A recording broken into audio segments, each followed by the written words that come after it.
And we could watch a ToyBox video from this angle, or this angle, or this angle. Hi everyone, ToyBox here, and this is the newest addition. It's a screen swivel made by Tesery. Let's run through what's in the box, how to install it, and talk about its potential pros and cons. Here we have a screen rotating bracket.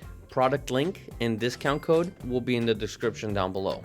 Opening things up, we have a set of screws, followed by some plastic pieces that we will definitely figure out what they do later on. All of the tools required to get the job done. A pretty good looking panel piece. Then a super sturdy metal hinge that will definitely be holding and rotating the screen. This thing is beefy. 2 thick looking bolts, and that's pretty much it. Let's get started. Let's move the seat all the way back, that way we have some extra room to work with. Then we head towards the screen. First step is removing the cover underneath the screen. We will be using this rather brittle pry tool that came in the box. The top had already chipped off inside of the bag, but it will get the job done. Now we insert it into the slot at the top, apply some pressure, and the cover will come loose. Once you grab it, make sure not to pull on it too hard, since the temperature cord is still connected. Now that we have the panel out, we will be disconnecting the temperature cord. We can do that by applying some pressure on this tooth right here. With the same pry tool, just give it a poke and it should loosen things up. Then you can just pull the cord off. Nice and easy. The next step is removing the 2 main bolts, which are right here. For this, you'll need a 10mm wrench. I'm using my own, but a wrench does come inside the box. After removing these 2, we will be able to completely take the screen off. There we go, the bolts are off. Just so we don't drive the screen crazy by tapping it all over the place while it's still connected, we will be placing it in screen cleaning mode. In order to do that, tap the car on the lower left, then tap display, tap screen clean mode, and that's it. Now, we rip the screen off. It's actually super easy. You just have to wiggle it from side to side and it'll slide right off. Do be careful when placing it down, since the power supply and everything else is still connected. Ta-da! Our next step is removing the factory panel that's connected to the back of the screen. We will need our trusty Allen wrench and have to remove these 2 T25 screws. Now that we've taken off the screws, we're able to remove the plastic cover in order to be able to unplug the power supply. One last thing is we have to remove this white plastic piece in order to disconnect the cable. To remove it, put some pressure on the sides, flaring it open, and it'll come right off. There we go. Now we have to press the release tab here in order to fully disconnect the screen. Once you have it pressed in and pinched, wiggle it until it unplugs. Now we can grab the screen and safely place it in the back seat while we work on the rest. With the screen gone, we can now remove the factory piece and get started installing the metal hinge. In case you were curious, this is what the car would look like if it didn't have a screen at all. I think it looks kind of cool.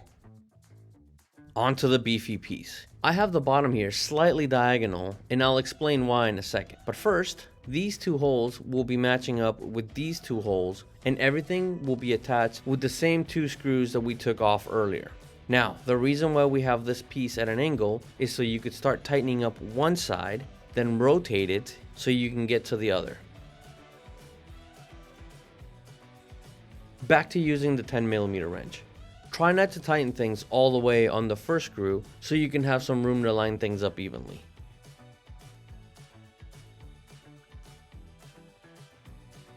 Once that's set, you can go full tightness.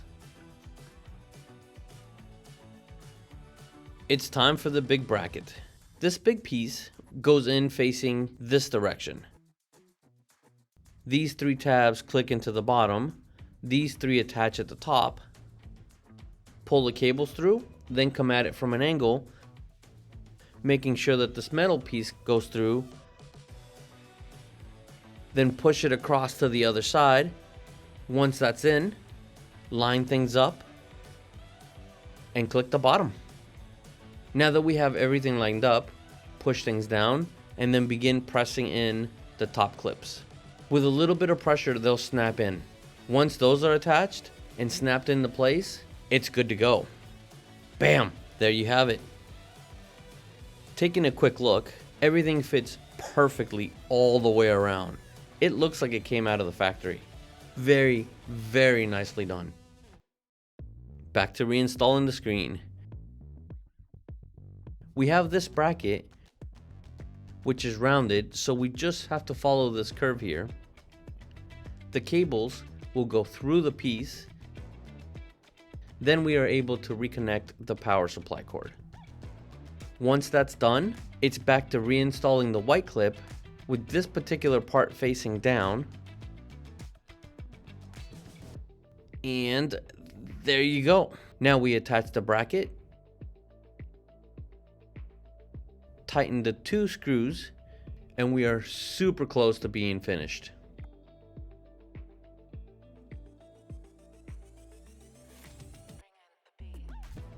Here we go, reattaching the screen.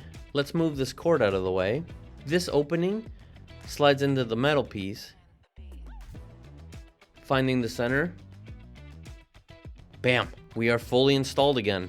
Great success. On to the 2 big bolts. For this, you will need the Allen wrench. They go into the 2 holes right underneath the screen. And once we are done tightening things up, we are 2 easy steps away from completely finishing the project. Back to the beginning and the first piece we removed. We have to take off these 2 screws so we could give the temperature sensor a new house.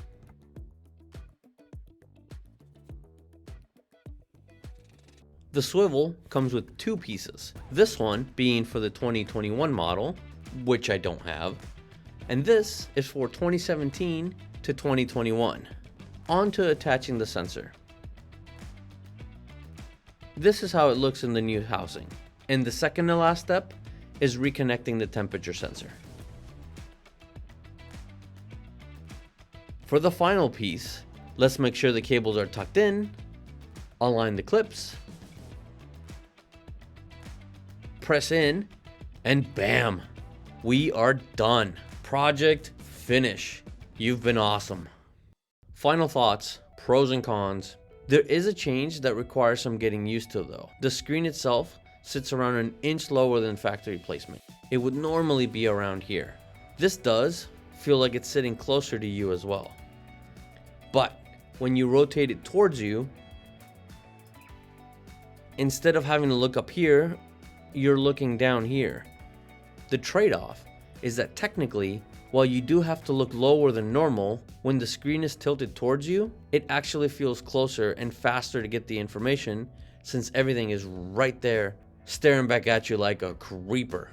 At the end of the day, that's all personal preference. This is my second product by Tesery. Both absolutely deliver and get a passing grade with some amazing attention to detail. This one is sturdy, looks and feels really good. Nothing cheap, clunky, or out of place about it. Anyways, that's all for this one. Thanks for being around. I'll see you in the next one. Take care.